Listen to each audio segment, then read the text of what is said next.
मैं बिहार की जनता मुझको बुला रही है। अरे तुम विदेशी हो का जी? तुम बिहार के सांसद हो 11 वर्ष से, तुमको बिहार की मेरा इतिहास रहा है, तो मेरे शब्दों में हर शब्द में उनको बगावत दिखती है। पर अगर मेरी बातों को पूरा सुन लेंगे तो उनकी मंशा वहीं पे शांत हो जाएगी। मेरा इतिहास है, 2020 में अकेले चुनाव लड़ा था, तो विपक्ष जो अब चुनाव जीत नहीं सकता, तो वो चाहता ये है कि अगर कोई गठबंधन का सहयोगी अलग हो जाए तो उनकी जीत की राह आसान हो जाए। तो बिहार में लॉ एंड ऑर्डर खराब है। पहले नीतीश कुमार को गाली देते थे कि हम इसको कुर्सी से हटा देंगे, जब तक जेल नहीं भेजेंगे तब तक हम सांस नहीं लेंगे, और आज नीतीश कुमार जी जाकर पैर छू के प्रणाम करते हैं। मेरे शब्दों में जो बगावत देखना चाहते हैं, मैं उनको स्पष्ट कर दूं कि एक बिहारी और सहयोगी होने के नाते वो मेरी चिंताएं हैं, और उन चिंताओं को मिलकर रिजॉल्व करना एक कलेक्टिव रिस्पॉन्सिबिलिटी हम सब की है, और उसी भूमिका को मैं निभा रहा हूं। तो कतई संदेह बात करते वो अपने ही सरकार पर सवाल खड़े करते हैं, कहते कि मुझे दुख है कि मैं अपने सरकार का समर्थन करता हूँ मामले को लेकर। ये तो देहात में कहावत है, हंसना और गाल फुलाना एक साथ नहीं चलिएगा। गाल भी फुलाइएगा और हंसीएगा भी। अब कल बयान क्या आया है? परसों तक, कल के पहले तक बयान आया था कि मैं बिहार की जनता मुझको बुला रही है। अरे तुम विदेशी हो का जी? तुम बिहार के सांसद हो 11 वर्ष से, तुमको बिहार की जनता 11 वर्ष पहले तुमको वोट देकर के जिता दिया, फिर क्या कहते हो कि बिहार की जनता बुला रहे हैं? अब एक जनता का नाम ले लीजिए कि कौन जनता बुला रही है। तो बिहार में लॉ एंड ऑर्डर खराब है। पहले नीतीश कुमार को गाली देते थे कि हम इसको कुर्सी से हटा देंगे, जब तक जेल नहीं भेजेंगे तब तक हम सांस नहीं लेंगे, और आज नीतीश कुमार जी जाकर पैर छू के प्रणाम करते हैं। अब फिर कल से नजरिया बदल गया है। तो तुरंत में हंसना, तुरंत में गाल फुलाना, लॉ एंड ऑर्डर की स्थिति आप कहते हो कि बिहार में खराब है, प्रशासन नाम की कोई चीज नहीं है, पुलिस निष्क्रिय है, आप समर्थन वापस ले लो। फिर उसे वैसे दल में क्यों हुआ भाई? कभी कहते हो हम नीतीश कुमार को नेता मानते हैं, कभी कहते हो हम मुख्यमंत्री के उम्मीदवार हैं, बिहार की जनता हमको बुला रही है। तो ये कंट्रोवर्शियल बयान है, और बिहार की जनता देखिए बहुत पॉलिटिकलाइज है।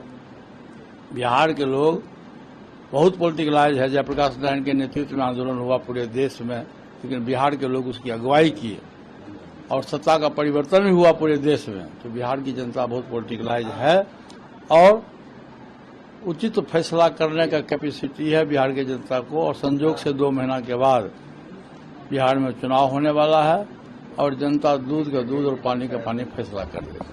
भतीजी भी गठबंधन से चुनाव लड़ेंगे, कितने सीटों का आपका भी अभी तक? देखिए वैसा है कि अभी फैक्ट ये है कि किसी भी गठबंधन, 2 ही गठबंधन है पूरे देश में। एक इंडिया गठबंधन है जिसका नेतृत्व आदरणीय तेजस्वी यादव जी कर रहे हैं, एक दूसरा गठबंधन है एनडीए गठबंधन है। तो एनडीए गठबंधन में हम लोग थे, तो उससे हम लोगों ने 14 अप्रैल को विधिवत नाता तोड़ लिया।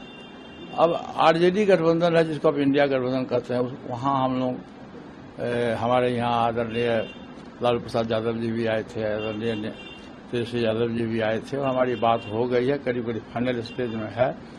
2-4 दिन में हम लोग उस गठबंधन के पार्ट हो जाएंगे। फिर बैठ के कोई व्यक्ति के कहने से, किसी के कहने से सीट मिलता नहीं है। हमारा ये है, सोच है कि सरकार मुझको बनानी है। जब सरकार बनानी है तो सीट कोई महत्व नहीं रखता, व्यक्ति महत्व रखता है। जो भी हमारे पास में जिताऊ उम्मीदवार होगा, हम उस व्यक्ति का प्रयास करेंगे जो हमारा जिताऊ उम्मीदवार है, जिससे हमारी सरकार बनेगी भविष्य में, वैसे व्यक्ति को हम सम्मान भी देंगे, और वैसे व्यक्ति को हमें टिकट देंगे। एक अंतिम सवाल है, तेजस्वी यादव उन्होंने कहा कि एसआईआर के मामले को लेकर अगर नहीं होता तो फिर हम लोग चुनाव का भी बहिष्कार करेंगे। देखिए ये प्रयास चल रहा है, उनका बयान भी आया है, और महागठबंधन के बीच में इसकी चर्चा भी होगी। भारत सरकार के द्वारा निश्चित रूप से बेईमानी हुआ है।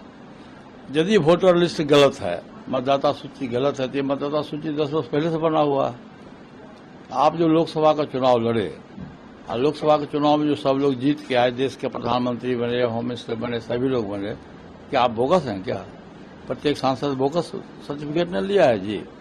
फिर उसके बाद लोकसभा चुनाव के बाद फिर हरियाणा का चुनाव हुआ, फिर आपको लेटेस्ट अभी दिल्ली का चुनाव हुआ, जो दिल्ली में सबसे अधिक है मतदाता सूची में गड़बड़ी है, क्योंकि देश की राजधानी है दिल्ली, अब पूरे देश से लोग वहाँ के जमा होते हैं। आप वहाँ का मतदाता सूची चेंज नहीं कराया। जब बिहार में चूंकि आपकी नींव ढह रही है। आपका कमजोर संगठन है बिहार में, आपको ये पता है कि हम बिहार में आपकी गद्दी छिना जाएगी। तो इसलिए बिहार में जो अधिकांश मतदाता सूची में जो लोगों का नाम है वो सभी के सभी लोग गरीब तबका के लोग हैं, शोषित है, दलित है, पिछड़ा है, अकलियत के लोग हैं, जिनको रहने का घर नहीं है। और अभी बिहार में 60% बिहार की आबादी जो है सो बाढ़ के चपेट में है। तो जो व्यक्ति को रहने का घर नहीं है, पानी घर में पानी घुसा हुआ, वो व्यक्ति बांध के किनारे में, रेलवे लाइन के किनारे में बसर कर रहा है, तो वो आधार कार्ड और राशन कार्ड कहाँ से रखेगा? ये जानबूझ करके महागठबंधन के वोट को क्रश करने के लिए, वोट कम मिले इसके लिए चुनाव आयोग का हथकंडा बना करके भारत सरकार ने यह काम किया। इसका विरोध तमाम के तमाम जितने महागठबंधन के लोग हैं सभी लोगों के द्वारा इसका विरोध हो रहा है।